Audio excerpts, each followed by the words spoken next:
สุลาเมรยามสัพพมาตฐานาเวรมณีสิกขาปะทังสมาธิยามิ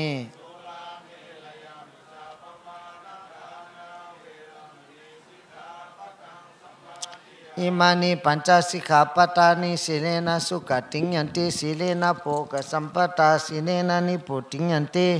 ตัสมาสีลังวิโสทะเยอปมาเตนะสัมปะเตทะปัญจสีลังพุทธปัญญาตังยาวจีวังยาวนิพพานังปรมังสุขัง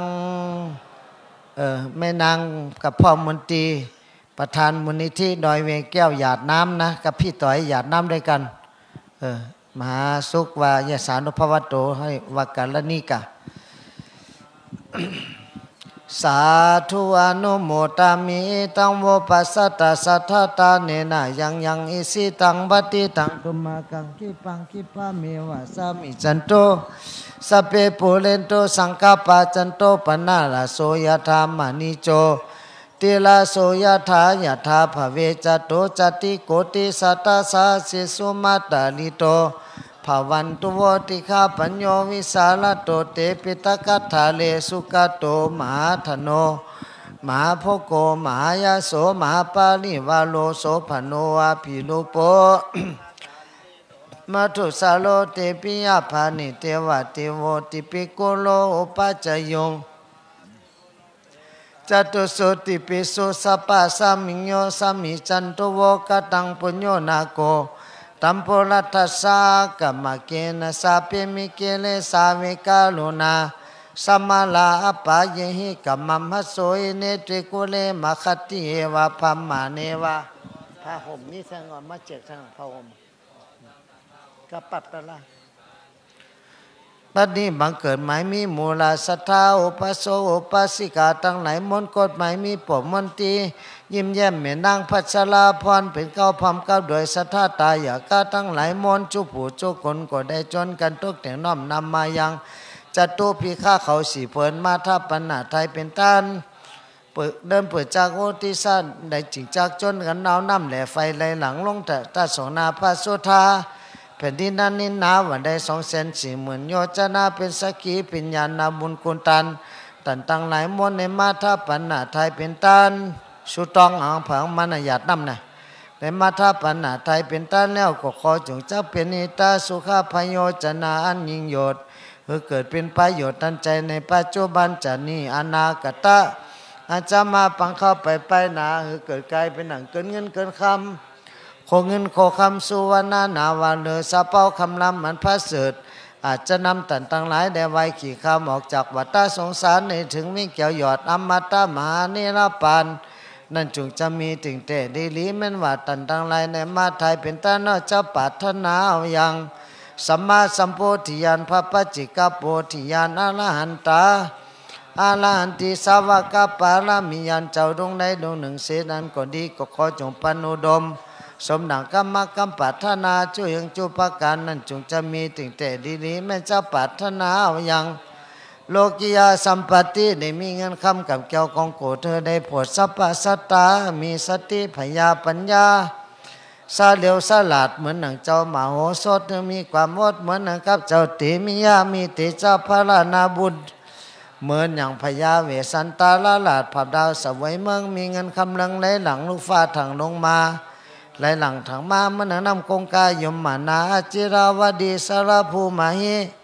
อันบ่าวโลยังสิหาดบ่าวลูกกาเสวังอยู่ตั้งกินแน่ตั้งใจอยู่ตั้งไหวเตตันกำสมพันไปใจเข้าไกลต่อวิ่งเกี่ยวหยอดหมาเนรปานมีกำลังแรงมันอย่างจังเจ็ดไปลูกยังใจมีหมิ่งมีความรักหญิงซ้ำเมื่อใจมีหูตาใสอย่าบอดพอแจ้งสอดลายหนมีสติตนเต่งมันอย่าโดนสันปันตายกำบาสาลายน้อยจ่องรู้จังป่องกังใจเตียวตั้งไก่ปันหลอดขึ้นได้หยอดปารามีเป็นของดีแก้วกูอาจจะนำมูลสัตว์ตั้งในเข้าสู่วิ่งแก้วหยอดมหาเนรปันนั้นจงจะมีถึงแต่ดีๆนะมุนคนตันมุนพรุ่งนี้มีหมากจากอุทิศฝากไปหายังมาเหสิขาเทวบุตรเทวดาเจ้าบ้านเจ้าเมืองเทวบุตรเทวดาตนรักษายังวัดพระธาตุเจ้าดอยเวียงแก้วฐานะแทนที่นี่เป็นเก้าตนรักษายังน้ำที่กินดินที่อยู่ตนรักษายังไหลนาตากา จังมาเดโวไกตนรักษาปุกนายิงใจตนไปก่อนนาเนี่ยมาตามหลังมีพมมาเทวดาดุขเทวดาปปตาเทวดานาติเทวดาหิมวันตาเทวดาสกามาวจระพญาอินตาพญาพมพญายมมหาลาตั้งพญาคุดพญาหนักน้ำปารามัยไอสนตาจตุโลกปาลาตั้งสีนางนาไทยทอลานีในหนังสือสิริกุตามัดยมมาลัดมี32ตนจำมุนและจำบาปตนจำนั่นเตาหยาดและไม่ตันจุมาปตาสาธุวานุโมตนาบุญกับโดยตันตั้งหลายแล้วจุงนำมายังฮิรัญญาสุวรรณลันเงินลันคำสนำจำเจือไว้ตรงน้ำอย่าเหือไรไฟล้ำอย่าเหือไม่สายาวานุปายนีว่าเป็นประดุจดังลมในเงาจอมเพียนเต็มต้นโตไปกูเจนกูจาตลับตัวเต้าเข้าสู่วิ่งเกี่ยวยอดมหาเนรปันนั่นจงจะมีถึงแต่ดีลีนาบุญกดตันบุญฝูงนี้มีหมากจากอุติสาฝากไปหายังอายาโกอายากาปิตามันดาปวดได้แม่หยาดน้ำปันพอแม่พี่น้องไปพี่น้องมันบอกจื้อบอกเสียงเขาให้ปิตามันดาปวดได้แม่มีเคยสาคูบาจารย์ในสัพพังในสั่งสอนธรรมขอนาบุญนำไปจู้จอดทุกพ้นสมอเพื่อไฟผลวิสัยติไม่ขอได้ถึงสุขกับตังสัพพสัตตากันนาลายมนหมู่สัตว์ตัวอยู่ในน้ำในเนื้อดินสัตว์ตัวบินมนหนุนอากาศสันติจ้าตั้งใจข้าก็ดีอาสันติจ้าอันบ่ได้ตั้งใจข้าเสียดังก็ดีเวเลนาตัวมีกรรมมีเวร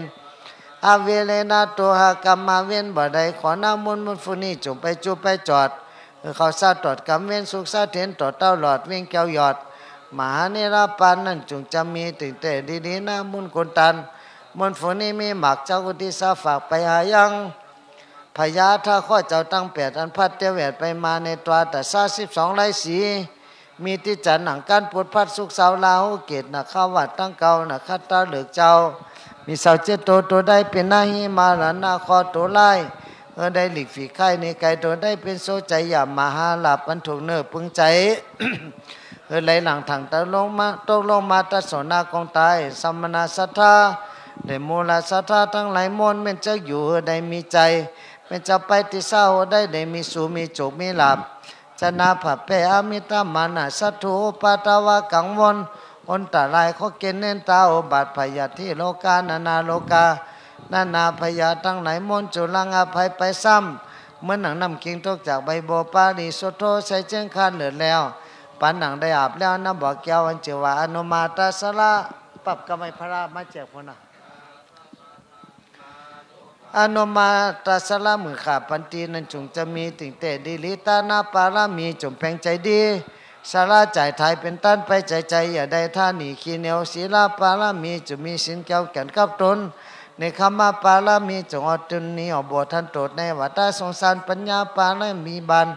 จังสองลูกจังป่องมักการยานวิริยาปารามีความเป็นอย่ายุดอย่าหย่อนโดยการกุศลนาบุญขันติปารามีความขันติอดกันอย่าได้กระทำบาปปาปกรรมสัจจปารามีสัจจวาจามันเต็งอย่าได้บิดเบ่งใจไปมาอธิษฐานปารามีโดยจอบประกอบด้วยสุจริตธรรมเมตตาปารามีเมตตาไม่ตีแก่สรรพสัตว์ตัวน้อยเด็กตัวใหญ่อย่าได้ขาดตายในลามีอุเบกขาปารามีอย่าได้ยินดีและยินไล่ให้ในนิ่มหัวใจควายสันดีแต่สัพปารามี10สิ่งเป็นเกี่ยวหญิงเต็มตนในเมืองคนในจันฟ้าตราบต่อเต้าเข้าสู่วิ่งแก้วยอดหมาเนรปานนั่นจงจะมีถึงแต่ดิริโยสุตินากาโลว่าเป็นการะกึ่งก้นยำดีสีวิเศษหมายเม็ดมีพัติรัตนาผันเพียวพระแก้วจะสามพระการก็มีธรรมะเมตตาปฏิกานันตุวายนารับว่ายังสัพพะตยาวัตถุตานั้นพระเสด็จอันบังเกิดด้วยเจตนาอันวดใสสุตันทั้งหลายแล้วก็เทศนาไม่เป็นภาระผลเกี่ยวเจียงคัน3สิ่งคือว่าติทาธรรมเวทานิยหญิงตันใจเอานำมาแจกพี่น้องพ่อไหนนำมาแจกฟังติทาธรรมเวทานิยหญิงตันใจอุปจจติเวทานิยภาคในจันนีและจันนาอปรัมปราเวทานิยเนปโยธาตัวอมตะมหาเนรปันจองก็แจกอะไรจองก็แจกในอนาคตการนั้นจะมาปังเข้าไปนาผมพระเจ้าฟ้า2 ตน 2พระองค์เกว่าพระโกดมมันจะมาจุมนุมคุมถาดในพระสิริอาริยเมตยาเจ้าตนจะลงมาโผโลกปังเข้าไปนาในยากายาการนั้นจงจะมี ถึงแต่ดีลีสมหนังในยาบาทคาถาปาเนียนผ้าหมุนีเมตตาวัตตุคาโลกาพยาเวลาสุกาสตุจุปัตตวาอเนกาอันตรยาปิวินาสันตุจเตจสาจยาสิริธานังนาพังสุธีภกยังสุขังพลังสิริอายุจาวันโนจาภกังอุทิจยาสาวาสตาวาสัจอายุวจีวสิทธิภวันตุโวนิปานาปัจจโยหนตุวนิจังนิปานังปรมังสุขังสาธุสาธุก็ในภาวนาหนึ่งแจกน้ำกินล่มก็มาแจกละจ้องอ่ะจ้องก็มาแจกตัวแม่จ้องเอามาแจกมันครบกูคนเขาล่มเอาจ้องเอาธรรมะธรรมะเอาอันบทสวดมนต์มาแจกตัวเหรียญล็อกเก็ตยังมีก็มาแจกสตังค์ไปเช้าด้วยเนอะต่อไปภาวนาสักหน่อยตั้งใจภาวนาเอาเข้าไปทางในไปแจกทางในพุ่นนะโมพุทธเดี๋ยวว่าอธิษฐานสั้นๆก็ได้อะหัมพันเตพุทธานุสติเมตตาอสุภังมรณังนุสติกัมมัฏฐานังยาจามิอธิฐามิสัมมาอรหังสัมมาสัมพุทโธ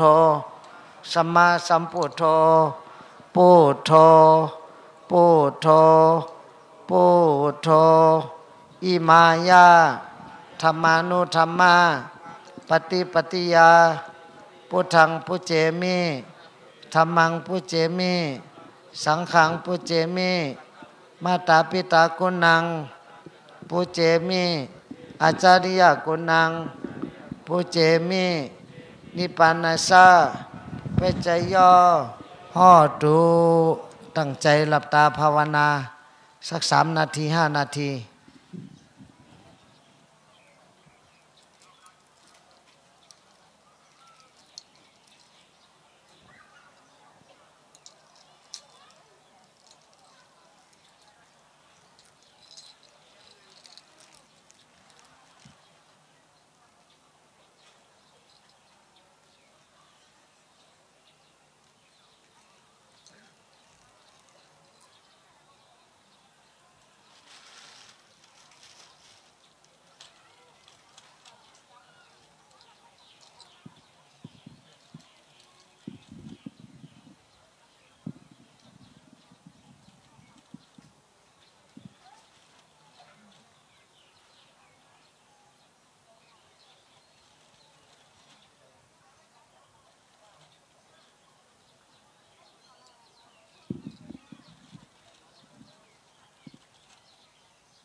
อมมือขึ้นหน้าผาก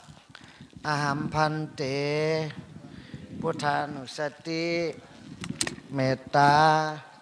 อสุภังมรณังนุสติกัมมัฏฐานังปฏิขิปามิปฏิขิปามิปฏิขิปามิอิมังตานะกัมมังอิมังศีลกัมมังอิมังหยาดน้ำแถมหยาดน้ำแถมเนี่ยอิมังภาวนากัมมังนิปานะปัจจโยโหนตุโนนิจังโดยเตจาบุญกุศลมหากุศลอันผู้ขาตั้งหลายได้กระทำบุญคือทานก็ดีได้รักษาศีลก็ดีได้จำเริญเมตตาภาวนาก็ดีนิพพานะปัจจโยโหนตุโนนิจังขอจงเป็นปัจจัยแก่พระนิพพานเจ้าเดเตกุโสมิตินายมิยามีนามเข้าคาสาตากาไลสังปรมีมาไลเสนกัมพาเจมปีเจมสางสัจเจมกลเวนยาสัตวาในจักจาวาลาอนันตาจักจาวาลาตั้งเสียงแคนต่อหุ่มจมอนุโมทนาไลหับกู้สู่พรดีเพ่งกันเสียงสกรรมโดยตานอสาธุสาธุสาธุกู้สู่มีตีนายมียามีน้ำเฮาคาสาตากาไลสังปรมีมาไลแสนกัมพาตั้งเสียงตั้งลงในเจมพีเจมสางเจมสัตเจมกลเมนยาสัตวาในจักจาวาลาอานันจักจาวาลาตั้งเสียงแคนต่อหุ่มจมสาธุอนุโมทนาเพ่งกันเสียงสกรรมโดยตานอสาธุสาธุสาธุกุโสมิตินายมียามีน้ำเฮาคาสาตากาเอาเข้าไปข้างในล่ะแจกล่ะหามเข้าไปทางในแล้วก็แจกคือครอบทุกคนสัจจมกลเมนยาสัตวาในจักจาวาลาทั้งนี้ก็แจกล่ะลาตั้งเสียงแคนต่อแกะแจกคนละผืนอย่าแย่งกันให้ทหารช่วยแจกทหารช่วยแจกสักกรรมหน่วยตานอสาธุสาธุสาธุตานาเมตศีลาเมตภาวนาเมตเท่าเจ้าค่ะตั้งเสียงตั้งลงอย่าโตหงโตขายผีหิมหม่ำไหลก้นหิมหม่ำไหลสัตวายให้ทหารช่วยแจกอย่าแย่งกันคนละผืนสาอามาตานิปันนาติกัดเย็นสกรรมเลยตานอสาธุสาธุสาธุกำในหลัดกำไตหนึ่งจงสู่จมขวาปอมุจุมมาเมตตาขวาปอมุจุมอยู่ลีกินหวานมาอยู่ลีสุ่งหวานมาจงสู่จมสุเลหันนาปุเทาอาศัก61 ปีจงสู่จมเดเลหันนาแทงหลายปีตักตัวโลแทง5 ปีแทง5 ปีก็ตายอ่ะย้อนอยู่แทง5 ปีก็น่ะย้อนอยู่หึงแทง5 ปีก็ตายอ่ะเอากุศลน้ำบุญมันว่าใครตายก็ใครตายโกตายก็โกตายอย่าไปหิมกันนะผ้าห่มมาแจกทหารช่วยแจกเป็นแถวถ้าไม่เชื่อก็เอาปืนขู่สิต้องแจกให้ครบทุกคนทหารมีปืนช่วยแจกกันเป็นระเบียบเรียบร้อยทำให้ดีแจกให้ครบทุกคนคนไหนได้แล้วอย่าเอา2 อันอย่าโลภมากห้ามโลภมากลาภหายคนละผืนช่วยกันแจกหน่อยไปแจกข้างในโน่นไกลๆโน่น พอละหลวงพ่อไม่พูดอะไม่ใช่หน้าที่หลวงพ่อเป็นหน้าที่คือธรรมะทุกคนกูก้นจมอยู่กูสูได้นำมาได้ทำตลาดไทยเมื่อไกลจ่องปองตลาดไทยเนี่ยมันป้อมหมอเหมือนตลาดไทยอ่ะป่องอยู่ก็ปู่ป้อมป่องอยู่ก็เป็นปู่ยองไผใครปู่ยองป้อมป่องอยู่ก็เป็นปู่ยองป้อมปักล้อก็ปอลักนั่นน่ะ เจ้าปีสุขคำมันหมอว่ากำปินมาว่าก็มาเจ้าปีสุขคำตั้งยันเอาเข้าไปข้างในล้อโลกเอาเข้าไปข้างในล้อเนี่ยหามเข้าไปข้างในล้อไปแจกข้างในหามเข้าไปเลยอย่าแปะแจกข้างริมนี้ไม่ได้ทำทางหน่อยหามเข้าไปข้างในเลยแจกให้ครบพอละหลวงพ่อไม่พูดละสุดแล้วแต่แจกให้ครบทุกคนเมตตาเสมอกันไม่ว่าหน้าเล็กหน้าใหญ่ไม่ว่าคนรวยคนจนแจกหมดทุกคนจะนานในเฮาเจ้าคาสาตกะมีกุศลมีน้ำบุญอย่าหลงหงหางสี่ภาวะกรรมทอกนอกภาวะกรรมส่งบุญส่งปลำปลาเหมือนจัดแสนปานในเหตุการณ์ลีการแมดไว้ยาวเฮาได้เกิดมาเป็นคนสู่ได้เกิดมาเป็นคนจ่องจมและมาหบมายาพุทธศาสนาจ่องจมมายาพอดีเมดีจ่องจมมายาโผดีเมดีจ่องจมมายาลูกหลานดีจ่องจมพอลูกหลานดีก็จมพอลูกหลานดีก็จมนั่นน่ะใครไล่ด่าลาป้องท่าป้อแหมกันนั่นเหมือนเมืองมันย่ำเดี๋ยวในยุงในเย้าเหมือนเขาว่าเมืองมาลูกมานอนโหป้อเขาป้อคอนไปเลยย้อนกินน้ำไหลมันเตเหลียวเมืองในยุงในเย้าแจกเป็นแจงเป็นแพ้แจกมันแจกเมืองกันโขลงเซนวีก่อนแล้วโขน้ำตูก็ลดกล้ามจังคำจังเอาโคมาส่งปันกันเขาน้ำเก๋อเหลือเจอเหลือข้อเป็นน้องเจอทุ่งเมาน้ำคำหมูเจวิ่งหมูเจก็ไปวิ่งเมืองปลองวันนั้นมีอาลำปลองเงินวะฮัลโหลจากเมืองมันเมืองไทยเขาก็สุกซักยุงหนาไปมาอยู่เมืองไทยน้ำหนาเป็นไทยเขาหลายอินดูซูนาเหมือนปีเหมือนน้องเขาเหมือนลูกเหมือนหลานเขาแจกเจ๊มันก็ย่ำตันไรน่ะเอาไม้นะโลผ้าห่มเอาไม้หมื่นผืนนึงเนาะเอาไม้หมื่นผืนนึงเรืออันนี้100-200ก็พอเป็นยุคเป็นยาแก่ฮังจงสู้จมเนี่ยมายาขวาบนจมมาจมโหน้ำประชันลอยๆเนี่ยนะจมมาจมประตันกินลมในหายไก่ว่าไก่อยากกะจ้างมาจ้างเมืองใหญ่วันจ้างเมืองใหญ่นี่ไก่หนาอะไรมีหิมลอยเล่งเนี่ยเป็นเวงผีเจ้าเมืองไทยเขาสูงเหลือเปิ้นมดมีอยู่7 เหง 7 ปาก78 เปในโยตั้งสูงมานั่นขวาปอมุจมแต่ขี่หลังกา16 คืนขี่หลังกา16 คืนนี่ไปตั้ง10 นิ้วตีน10 นิ้วเท่านั้นน่ะจะปีสุคำเป็นขี่องค์เจ้าองค์อดขี่องค์เจ้าองค์อดขึ้นเขาโกปะคิดตกตายกูตายหงไงคนอะไรมหันนาสูนั่นมัดขี่ไปตั้งขึ้นเร็ว3 ชั่วโมง4 ชั่วโมงไปตั้งขึ้นเมื่อลอยเล่งในสูงหนามีหมอกกุหลาบ1,000 ปีมีหมอกกุหลาบพอเป็นกำไตเขาหมอกแมงสีเทินน่ะหมอกแมงสีเทินหมอกกุหลาบ1,000 ปีเหมือนจังลอยอินทนนท์เจงใหม่นั่นนะมีติลอยเล่งสูงแต่สูงว่ามอนปังหนาวที่เมืองลาก็สูงแต่สูงว่าอันนั้นก็สูงเป็น5 ปากเปียจะนานสุเก่าเฮาเลยมาไว้มาสาเลยมาหนูมาตานเนี่ยอย่าไปลงอย่าไปลืมตึมก่อมไล่นี่แหละว่าจำมาล่ะตึมก่อมไล่ตายก่อมลืมตึมก่อมไล่ตายก่อมลืมต้องไว้กึมในใจเนี่ยต้องไว้กึมในใจกูก็ตึมก่อมไล่ตายก่อมลืมกันเขาก็อยู่ที่ละวันแล้วเมืองแล้วเนี่ยก็ฮักกันเพียงกันมาไทยมาย้อนมาไทยมามันมาแขมากะละอาขาลาหูมูเซอพี่น้องตาโอปาโอต้องยอต้องสูนิ่มดีว่าวะเพราะต้องสูเพราะกับว่าที่เขาเจ็บเจอดีว่ากำต้องสูนี่เหมือนกำเลิงเพราะนับยำกันห้องพี่น้องปาโอต้องโยกูภาษาฮักกันเพียงกันเฮาหาสังขาเจ้าข้าทั้งหลายฮักกันปฏิมาฮักเขาห้ามเมตตากันปฏิมาเมตตาเฮาดูฮักกันเพียงกันก็ในวัตระไตนึงน่ะก็มาติ๊กปู่เท่า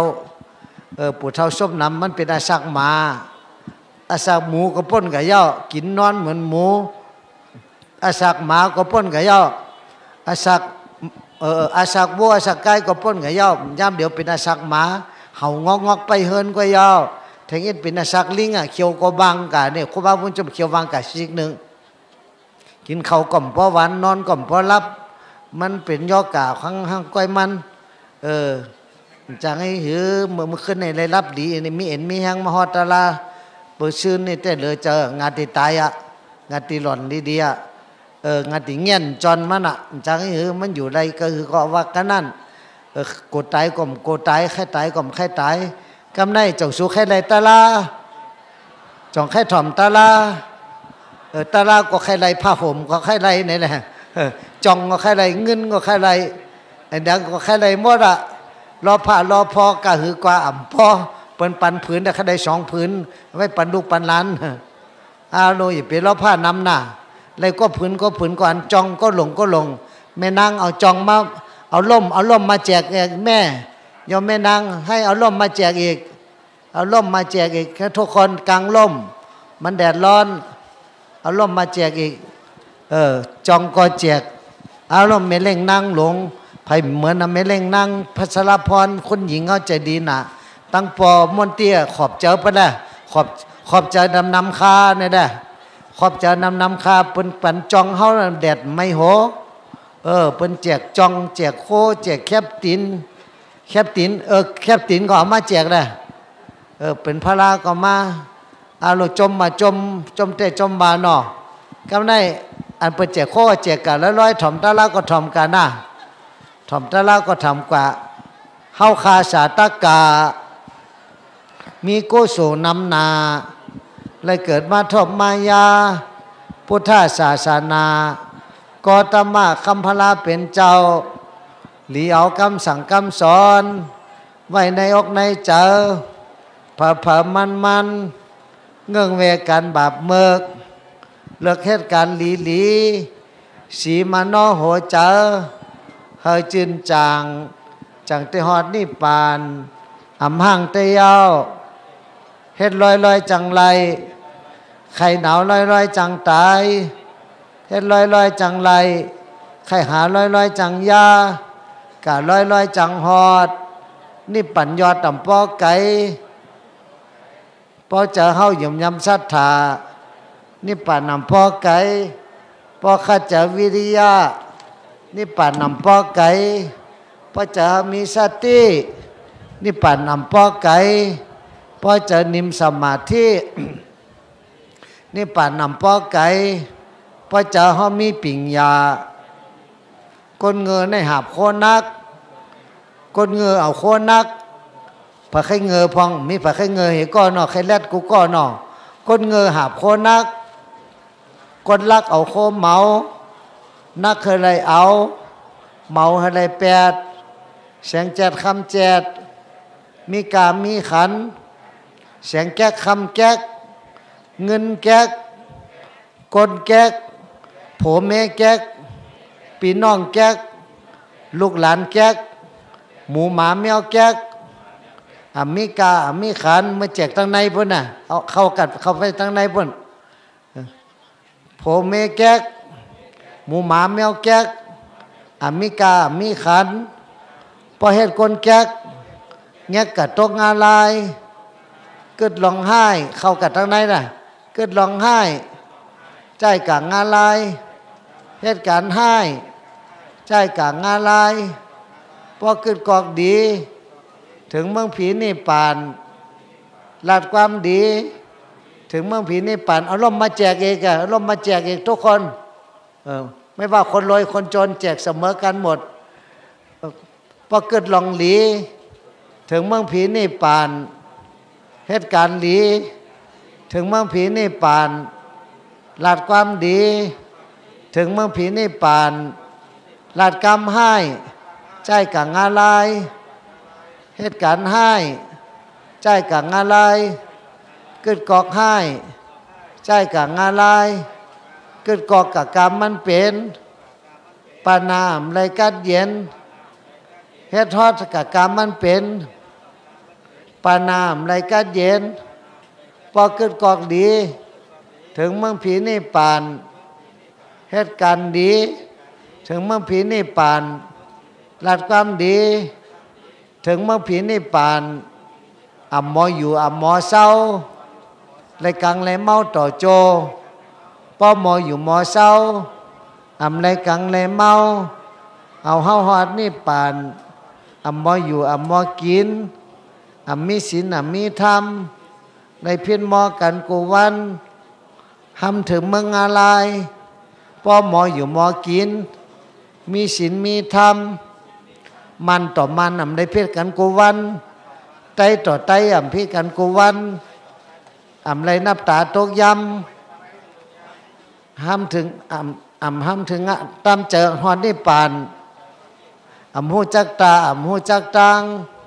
อ่ำหมอไว้อ่ำหมอวังปานาอ่ำสังลังห้ามหอดเมืองนิพพานพอหูจักตาหูจักตังหมอไว้หมอวังปานาสังลังเป็นทางหอดนิพพานกึดกอกกับกามมันเป็นกึดกอกกับกามมันเป็นปานามไรกัดเย็นลาดกามกับกามมันเป็นปานามไรกัดเย็นเฮ็ดฮอดกับกามมันเป็นปานามไรกัดเย็นพอกึดกอกดีถึงเมืองผีนิพพานลาดความดีถึงเมืองผีนิพพานเหตุการณ์ดีถึงเมืองผีนิพพานต้นไม้ใหญ่จังมีผีก้นทางดีจังมีเจ้าแจกจองก่อนน่ะเข้าติแซงกินหวานคนติดตกติผานนอนไหลตารางเงินคำเกี่ยวแสงปิญญายานมีอยู่กูเงาไม่พอผาใกล้มันจังมีนี่ป่านได้จำมาป้าว่าเฮาฮาหมอไว้วางจานันยาวนิปานาซาปัจจยอหอตูยาวกันต่อแล้วเป็นตนคำเจ้าคูวานากรรมตราสามเยิงโกไหลเปิงเพชรกว่าอาธรรมาสักเยิงเครื่องในให้หมดจางโตคาจังก้อมหวังโคบไว้ให้ไรทนซ้ำทาวันตนาก้อมย่อย้อนกันต่อไว้ที่คาอสปิติโยวิวัจจันตุสัพพะโลกวินัสสันตุมาเตภวตันตาลโยสุขิติคายโยโกภวะอภิวาตนาสีนิสานิจังอุทาปจายโนจัตตาโลธรรมาวัฏันติอายุวโนสุขังปาลังเย้าหน้านำก็แจกกันจองก็แจกกันอย่าไปหิมกันแหละป้อมไรก็อย่าไปให้มันเถิกใดก็ตีไรอยู่ป้อมเถิกไรก็มไรอะไรตะลาก็ป้ออะไรตะลาก็ไรส่งสู่จมแท้เฮาก็จมกูก็กูคนตั้งปุ่นตั้งในผามเต้นนำได้จองน่ะเมื่อแจกจองพองแม่บัวลอยจงดีเนอะแจกจองดอกเพชรไปเอาหนังสือธรรมะมาให้หน่อยท่านมหาสองสุขหนังสือธรรมะจะอ่านหนังสือธรรมะให้ฟังไม่อ่านละเอาไว้ดูดีกว่าเอาแจกกันนะมันหนำหนักไปอ่านเอาหนังสือธรรมะแจกกันเนอะดรเพชรแม่บัวลอยแม่บุญลอยทุกคนนะพอละเอาแจกกันเลยกำไนเตวาติสูตรมังกรลาอีกหนึ่งมหาสุยสูตรมังกรลาน้ำหันสมปล่อยใส่ศาสนาศาสโลกัสสาวุธิภวันตุสัพพตาศาสนามปิกันจัตเนวะละกันตุสัพพตาสติงอนตุเอาเงินแจกเพิ่นเอาเงินแจกเพิ่นเอาเงินไปเศร้าแจกเอาไปเศร้าจะแจกไปจะแจกให้ทหารช่วยแจกหนังสือก็แจกหนังสือธรรมะทหารช่วยแจกหน่อยเอาสตังค์ใบเศร้าช่วยแจกเอาให้ทหารช่วยแจกทหารไม่ได้ช่วยกันแจกหน่อย ศาสนาสัจโลกสาวุธิภวันตุสัพพะตานั่งไว้ได้นั่งไว้ได้นั่งไว้นั่งไว้ปฏิตังเป็นดิแจกพันแทงไปไล่เชียงเดินนั่งไว้ได้อย่าไปโลกอย่าไปโลกนั่งที่เผยที่มันสมสาสเปยาติพีหนังสือธรรมะก็แจกเนอะราชโตวาโจรโตวามนุสโตวาอมนุสโตวาอากิโตอุตกาโตวาสทหารช่วยแจกแบงค์เซาคนละใบละใบจนาปตาโลกาโตวาอัสธรรมโตวาอสันทิติโตวาอสัพพุริสัตโตวาจันดาติอสมิกกุณกุกุลายวิสิกามณิสัมปติปิอสัตตลสาสุกลาไมสายะคาลคาสาตินานาพยโตวานานาโลกาโตวานานาอุปตาวาโตวาอลาขังกันันโตปณิธานันโตเข้าไปข้างในโลสิเข้าไปข้างในโลแล้วแจกเข้าไปเป็นแถวเป็นแถวมิโยตัสสะปาลามัดเข้าไปในโลเลยข้ามไปเลยไปแจกข้างในโน่นเข้าไปข้างในสิอย่าแจกแต่ข้างนอกอะข้ามโลไปเนี่ยจาริยังปฏิปันลังเกคนข้างในไม่ได้มีแต่คนข้างนอกอ่ะอุตตรธรรมเมสเปปิเมปุถะกุเนอนาวเจตวาเวสาริยาเตสุปกาลันตะเลสุติยามาลาติปาลิตะแม่บุญลอยแจกธรรมะทางโน้นบ้างแจกหนังสือธรรมะทางโน้นบ้างอาเสวนาจะปาลานังปณิตานันจะเสวนาปุจจาปุจนิยานังเอตังกาลามุตามังปฏิลุปเตสาวโสจะปุเปสกตาปุญญาตาอัตสัมมาปณิทิจาเอตังมังกาลามตามังปะหุสัจจัญจาสิปัญจาวินัย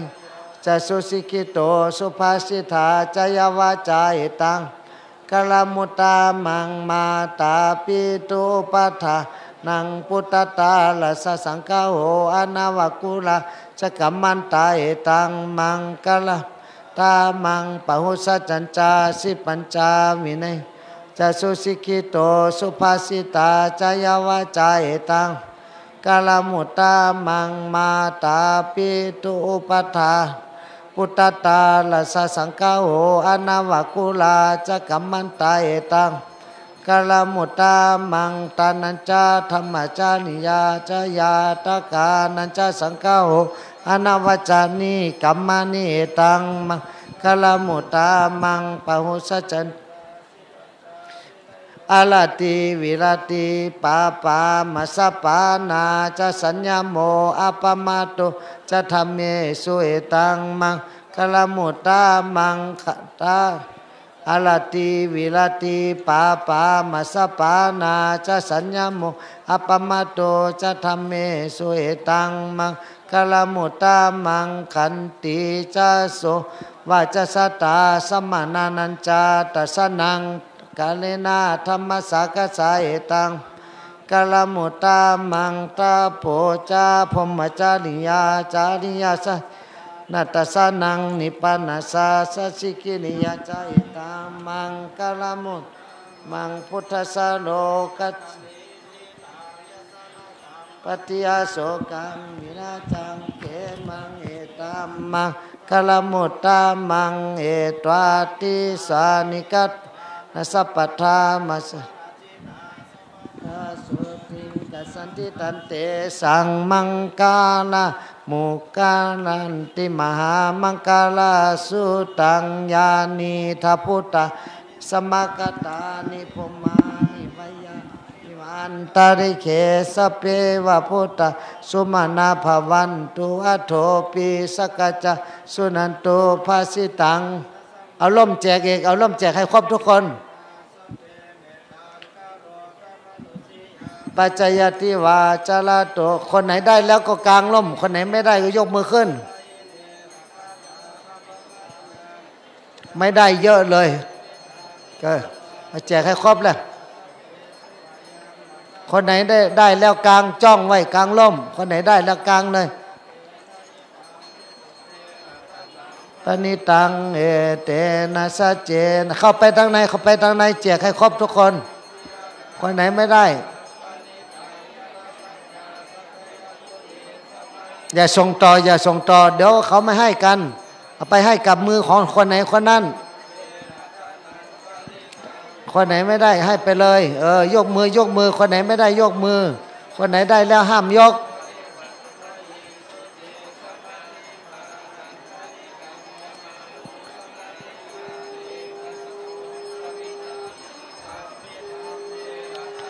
ปณิตังเอเตนะสัจเจนะสุวัตถิโอนโต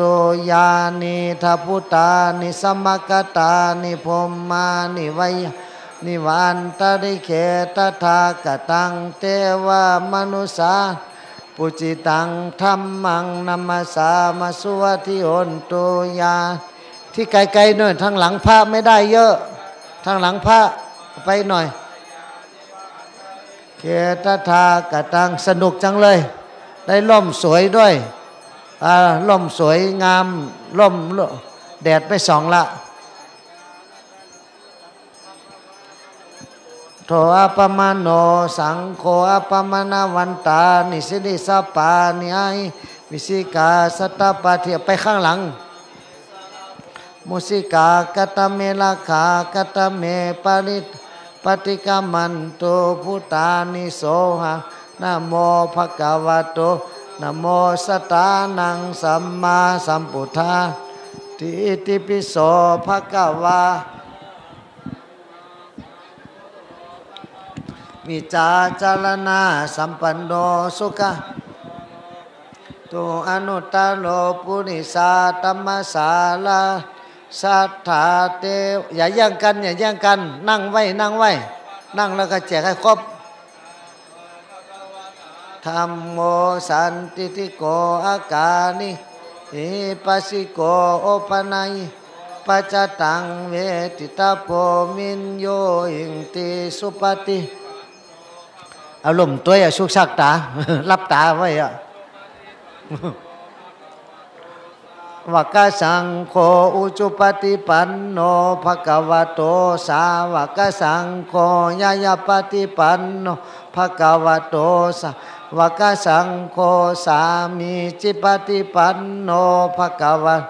สาวกสังโฆยติตังจัตตานิปุริสายุกะนิอัฏฐาปุริสาปุกาลาเอสะภะคะวะโตสาวกสังโฆอาหุนโยปาหุนโยตาคินโยอัญจนิกาลานิโยอนุตตลังปุญญาเกโลกัสสติเอวัมปุถังสลันตานังธรรมสังขัญจาภิกขวพยังวาสัมปิตตังวาโลมังโสโสนาเอสติติสัพพเมวะมัติกันโตนิพุตโตภวะสัพพิติโยวิวัจจันตุสัพพะโควินาสันตุมาเตภวะตันตรายโยสุขีติขายุโกภวะภิตานาสินิสานิจังหุทาปัจจายิจตารโลธรรมะวัฏันติอายุวันโนสุขังปะลังยันตุนิมิตังอวะมังลัญจโยจามนะโพสกุณาสัสันโตปะปะกะโหตุสุปินากันพุทธานุภาเวนะวินาสเมนตุยันตุนิมิตังอวะมังกะจโยจามนะโพสกุณาสัสันโตปะปะกะโหตุสุปินากันสังฆานุภานาวินาสเมนตุทุกขปาตาจานิทุกขาพยาปะจานิพยาโสกปาตาจานิโสกะหนตุสเปปิปานิโนเอตาวตาจามเมสัมปตังปุญญสัมปตังไม่จริงออกมาแทงอ่ะตายง่ายๆสักยาวปากไปเศร้านะนั่งเลยนั่งเลยสิยาตานังตตันโตสัทธายะศีลังละคันโตสัพพะตาภาวะ พิลาตาหุนตุกสันตุเตวตากตานังตังนะปตาปเจกานันจายัมปะลังอรหันตานันจาเตเจนะลาคะทามิสาปะโสจยันโตโพธิยามุเลสักยานังนัตถิวัฒโนเอวะวจโยให้ทหารช่วยแจกหนังสือธรรมะแจกเหรียญด้วยหนังสือธรรมะและเหรียญเอามาแจกอีกหนังสือธรรมะดร.เพชรที่สุนาคตังช่วยแจกไปเรื่อยๆสังสุขโนสุมาโหโตจาสุยพมาจาริสุปาตะคินังกาบทมานี่สาธุแรกคนพิสิกยาก็มาเขาปล่อยบทมาลอยๆคนพิสิกยาขนอินขนพรมก็มาปาตะคินาเอาแจกคนเล่มเว้นแจกสองคนก็ได้ดูแล้วแจกไปเด็กไม่ต้องให้ละเด็กเล็กๆให้ผู้ใหญ่อาโลกาสุกิตาได้บุญนักเนอแม่บุญลอยแม่ดร.เพชรทุกขปตาจานิทุกขพยาปตาจานิพยาโสกปตาจานิโสกาหนโตสัพเพปิปานิโนเอตาวะตาเอาเงินเก็บคนไทยก็เลยนะครับนี่เสียก็ตัวเจ้าก็แจกแบบแจกเงินแจกเงินของเขาเจ้าตั้งในน้ำฟันตาตันโตสัทธายาศีลมีจีวรมาแจกเลยตาเอาล่มมาแจกพระสงฆ์ด้วยล่มพระสงฆ์ปตากตาสเปปุทาปาลับเอาสีน้ำตาลนำมาแจกทุเจ้าพงเนอเลิกสีน้ำตาลมาแจกทุเจ้าพงนั่นละขันตุสาปาตาภาวนาพิลาตาหุนกสันตุเตวตากตาสเปปุทาปาลับปเจกานันจายัมปะลังอันตานันจาเตเจนะละขังปันธามิสาปะโสสกตวาพุทธลตานังวสัตอุตมังวะลังหิตังเตวามนุสาพุทธเตเจนะสุทินานะสันตุปัตตวะสเปตุขาอุปสัมมันตุโนสกตวาธรรมลตานังธรรมังวะลังปานิลาหังอุปสัมมานังธรรมเตเจนะโสทินานะสันตุปัฏฐาสเปพยาอุปสัมมันตุโนสกัตวาสังฆาตันอุสาทังอุตมังวานังอาหุนยังปาหุนยังสกัเตเจนะโสทินานะสันตุปัฏฐาวะสเปโลกาอุปสัมมันตุโนมหาจยมังคังสุตังมหาการุณิโกนาโถหิตายังสัพพปานินังปุเรนตวาปะละมิสัพพังปโตสัมปติมุตตมังเอเตนะสัจจวัจจิพุทโธโนจยมังกาลังพุทโธมังกาลสัมพุทโธสัมพุทโธติปัตตุตโมเอาล่มมาแจกพระสงฆ์เลยล่มสีน้ำตาลชาเลธรรมโมมังกาลสัมพุทโธกัมพิโลตุตสุอนุงธรรมมังกัมมาสัพพพยาปัมเอาอันใหม่มาล่ะมันไอ้ที่แจกแล้วก็แจกไปอุตโลสังฆามังกะมาสัพพะโลกาปะมุนจาเลปุโธสัพพัญญตัญญาโนธัมโมโนกุตโลนาวสังโฆมกาภาลาโทจะเอเสตังลัตนะจีวรมีกับมาแจกตัวเจ้าตัวตาลโยวินาสันตุโนภวตุสัพพมังกาลังละคันโตสัพพเทวตาสัพพพุทธานุภาเวนะสัตตสุติภวันตุโนภวตุสัพพมังกาลังละคันโตสัพพเทวตาสัพพธรรมานุภาเวนะสัตตติภวันตุโนภวตุสัพพมังกาลังละคัน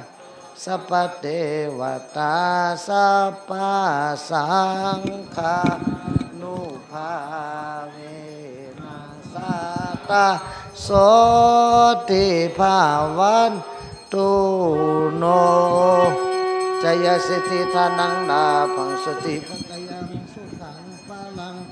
สิริอายุจาวันโนจะพกาวุธิจยสาสยาสิทธิฐานังลาภังสติปัจยังสุขังพลังสิริอายุจาวันโนจะพกาวุธิจยสาจยสิทธิฐานังลาภังสติปัจยังสุขังพลังสิริอายุจาวันโนจะพกาวุธิจยสาวาอโลกยาปยาลามังลาภังสันตุติปะลามังทานังวิสาสะปะลามายาตินิปานังปะลามังสุขังสาธุสาธุสาธุจบไปตอนหนึ่งก็ในไวพระลายกำเนไวเตอที่อ่านธรรมะปันฟังเนออ่านธรรมะภาษาไทยของดร.เพชรบุญร่ำรวยจักรวาลนั้นทำงานอย่างไรเราเดินทางไปที่ถ้ำหลวงลำปางในเย็นย่ำค่ำวันหนึ่งเย็นย่ำค่ำวันหนึ่งทันทีที่เท้าสัมผัสกับพื้นความรู้สึกบวกยังอยู่ภายในใจคนเขียนรู้สึกสงบมากต่อความโกลาหลของโลกภายนอกที่ปรากฏผู้คนเรือนหมื่นกำลังหาที่กางเต็นท์ส่วนตัวไว้เป็นที่พักเพราะที่พักของชาวเขานั้นเต็มไปหมดจากการจับจองของผู้คนที่จะมากับพระครูบาบุญชุ่มความมหัศจรรย์ตรงหน้าก็คือมีผู้คนมากมายไปรอกราบครูบาเจ้าบุญชุ่มเพราะครูบาไปปฏิบัติธรรมในถ้ำ3 ปี3 เดือน3 วันซึ่งล่ำลือกันมาว่าหากใครก็ตามได้มีโอกาสไปกราบครูบาในวันที่ครูบาท่านออกจากถ้ำเห็นพระครูบาเจ้าบุญชุ่มเป็นคนแรกถือว่ามีบุญมากพวกเราได้ที่พักอยู่ริมน้ำตกที่เต็มไปด้วยความร่มเย็นของพันไม้ป่านานาชนิดวันนั้นฟ้าครึ้มมีฝนตกมาปล่อยๆผู้คนที่มารอเฝ้าพระครูบาเจ้าบอกว่าเป็นผลทิพย์ซึ่งเทวดาพรมน้ำมนต์ขึ้นมาต้อนรับพระครูบาเจ้าในขณะเดียวกันก็มีผู้คนอีกเป็นจำนวนมากนำกระติกและตักน้ำจากน้ำตกก่อนตักเขาจะยกมือไหว้ท่วมหัวทำปากขมุบขมิบคนเขียนเกิดความสงสัยเลยถามว่าทำไมจึงทำเช่นนั้นก็ได้รับคำตอบอันน่าทึ่งว่าครูบาเจ้าส่งน้ำข้างบนน้ำตกน้ำที่ตกลงมาจึงเป็นน้ำศักดิ์สิทธิ์สามารถนำไปกินอาบเพื่อรักษาโรคและเสริมชะตาชีวิตได้ทำให้คนเขียนนึกไปถึงทฤษฎีของการรักษาโรคแบบโฮมีโอพาธีที่เขาใช้เม็ดยาเท่าเม็ดงาใส่ลงไปในขวดและกระแทกแล้วสามารถทำแก้วต่อไปจากยาเม็ดเล็กๆนั้นได้ซึ่งถือเป็นการถ่ายทอดพลังงานต่อกันไปคืนนั้นเรานอนหลับไปพร้อมกับเสียงฝนที่หล่นมากระทบเต็นท์น้ำฝนซึมเข้ามาตรงพื้นที่เรานอนแต่ไม่มีใครสนใจจะนำเรื่องนี้ไปคุยกันในช่วงเช้าเพราะเท่าที่ประเมินดูก็คือทุกคนต่างก็มุ่งหน้าไปยังปากถ้ำเบื้องบนหมายใจจะไปกับพระครูบาเจ้าบุญชุ่มเท่านั้นจบแล้วอ่านนั่นเดียวกับพ่อแล้วเนาะอ่านยาวมันเหนื่อยคนเท่ามันแก่มันเขาเป็นใครฟังนี่ก่อนเขาเป็นใคร แทนคำของบุรุษท่านนั้นชี้มาตรงแสกหน้าคนเขียนซึ่งห่างกันไม่กี่องคุลีคนเขียนก็ยก2 นิ้วชี้ขึ้นมาชี้ที่ตัวเองทำท่าถามว่าชี้ข้าพเจ้าใช่ไหมบุรุษท่านนั้นผงกศีรษะและยืนแบง20ยื่นแบงค์20ให้ปึกใหญ่ผ่านชายชะกันถึงมือคนเขียนพางทำท่าทางให้แจกคนเขียนก็เลยแจกแจกผู้คนข้างล่างจอมปลวกต่างชูมือสลอนจนเงินทั้งหมดอันตรธานไปจาก2 มือแค่เพียงกับพริบตา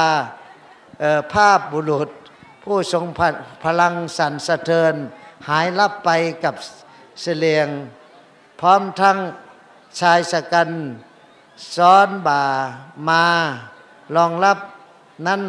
หายลับไปกับสายตาที่ยังคงงุนงงสิ่งที่ผ่านไปเพียงพริบตานั้นที่ทิ้งร่องรอยความถี่ทางอารมณ์ไว้อย่างมหาศาลและอารมณ์นี้เองที่สะท้อนพลังงานของผู้เขียนอย่างแท้จริงบางครั้งอารมณ์เหล่านั้นเป็นเพียงแค่พลังงานที่เสแสร้งแต่ครั้งนี้อารมณ์ภายในได้รับการใส่ใจอย่างแท้จริงจึงแลเห็นธรรมชาติที่แท้จริงของแรงสั่นสะเทือนภายในตัวเรารวมถึงสิ่งที่ดึงดูดเข้ามาในชีวิตด้วยเช่นตอนนี้รู้สึกดีก็คิดเรื่องดีและได้รับพลังงานที่เป็นบวกไปในที่สุดภายหลังจากเหตุการณ์ที่ผ่านไปเพื่อนที่ชวนไปด้วยก็ปรากฏตัวพวกเขาต่างพากันล่าลักถามต่างๆนานาขอเงินที่เราเพิ่งแจกบ้างขอเกษาจริงสิเกษามันเกี่ยวอะไรกันกับบุรุษนิรนามคนนั้นเพื่อนจึงบอกให้คลายสมองทารกนั้นว่าอ้าวไม่รู้เหรอว่านั่นนะพระครูบาบุญชุ่มไงสำหรับคนเขียนแล้วขอเรียกเหตุการณ์ครั้งนี้ว่าประสบการณ์ที่ดีขั้นไล่ไปตามความปรารถนาในชีวิตทุกอย่างก็รู้สึกถึงความพึงพอใจที่พบกับครูบาเจ้าซึ่งเชื่อว่ามันไม่มีเรื่องบังเอิญและเพื่อนคนนั้นก็นำแผ่นกระดาษมายื่นให้ปึ้งหนึ่งมันใหญ่และหนาพอสมควรเพื่อนบอกว่านี่คือต้นฉบับงานเขียนธรรมะของครูบาในถ้ำให้เธอเอาไปทำหนังสือและมีเสียงหนึ่งแล่นเข้ามาใส่สมองว่าทำหนังสือไม่ใช่เหรอเราไปทำให้เป็นเล่มสวยงามหน่อยสิการแบ่งปันเป็นสิ่งที่ดีนะนี่กำมั่งเขาว่าความรู้สึกต่างๆที่เราส่งไปยังจักรวาลจะย้อนกลับมาหาเราผ่านแรงสั่นสะเทือนที่เข้ากันดังนั้นในเหตุการณ์นี้เกิดขึ้น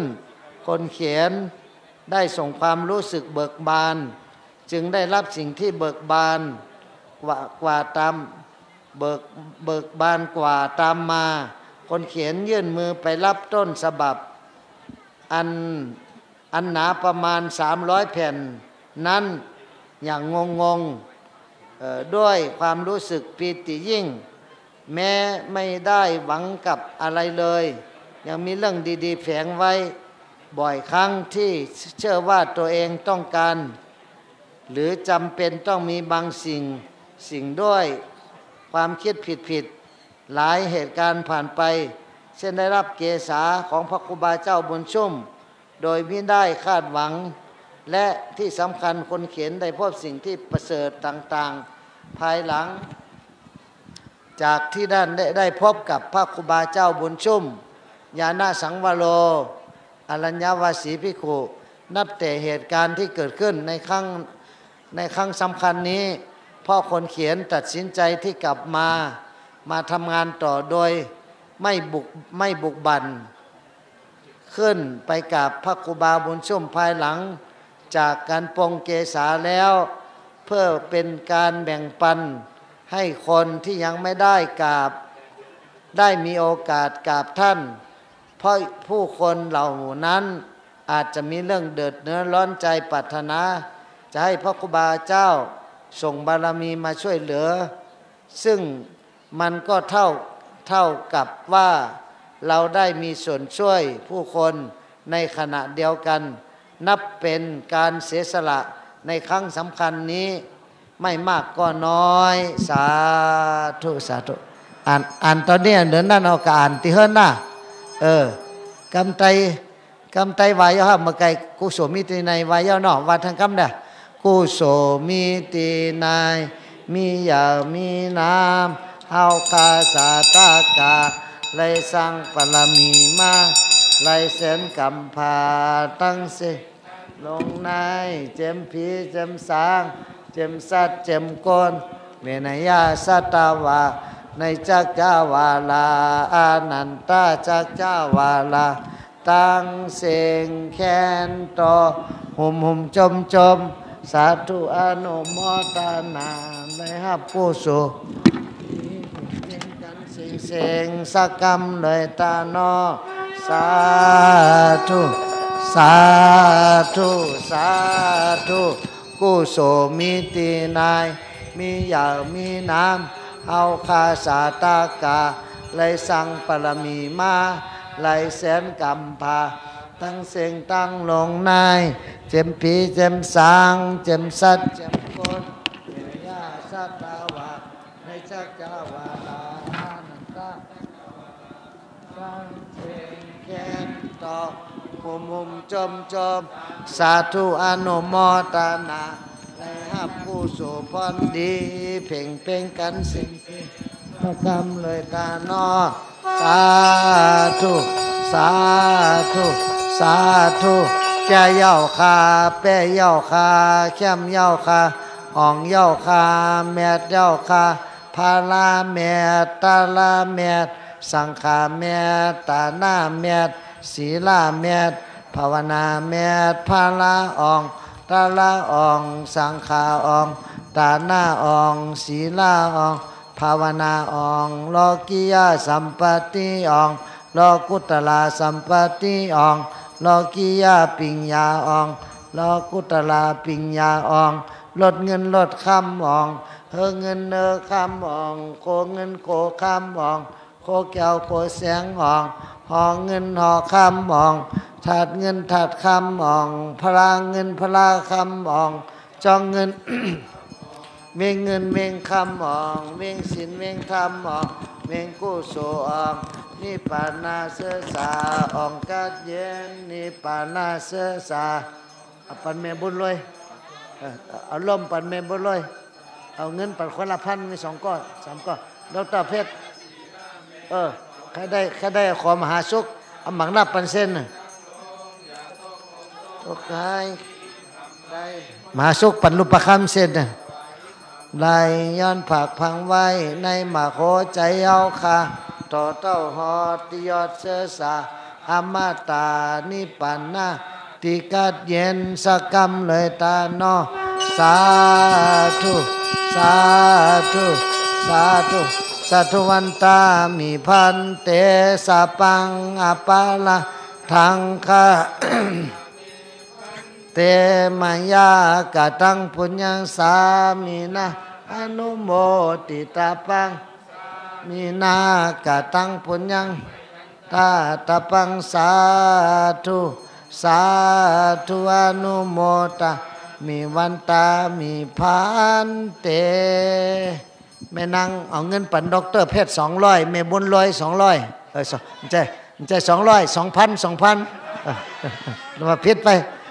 2 คนละ2,000ดีใจเนอะอะระหังสัมมาอะระหังสัมมาสัมพุทโธภะคะวาพุทธังภะคะวันตะคนละ2,000อาเทมิสวากาโตภะคะวะตาธัมโมธัมมังนามาสามิสุปฏิปันโนภะคะวะโตสาวกสังโฆสังฆังนามามิจบไปรายการหนึ่งคำเดียวก็คือครูบามหาสุขอ่านหนังสือธรรมะในปันเป็นฟังนะเอาไว้เล่มอ่านให้มันจบเล่มเนอะตั้งวันอ่ะ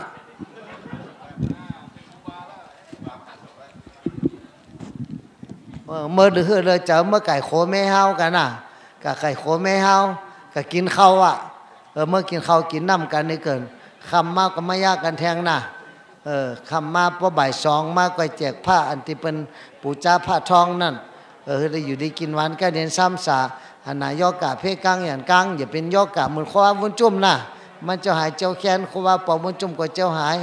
ใครตายเตอใครอยู่แทง5 ปี10 ปีเอากุศลมันว่าอยู่ดีกินวันเป็นสัตติสัตเทลูกแหละได้จองเอาโลจองก็ได้ผ้าห่มก็ได้ปอกเฮิรนได้อ่ะก็ได้แต่เมื่อละอรุต้องคนน่ะมันนำหนาละปอกมหอมเฮิรนสุพองน่ะอย่าไปมันนำอันหนาสุดแต่ก็ลอยๆจังเป็นปล่อยห้อมปืนสังอ่ะสุดไรหมดแล้วน่ะเป็นแจกเจ้กันหมดละ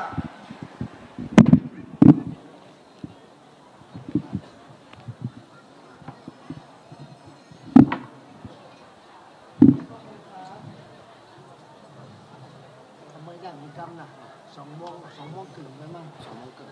ได้มาเจ็บเดี๋ยวพาทีเล่นวิหารนะไปกันมัดไก่หันนี่เนี่ยตัวบ้างที่แท่งส.ก็มีประธานสัญญาอะไรเงี้ยก็เอาที่เดิม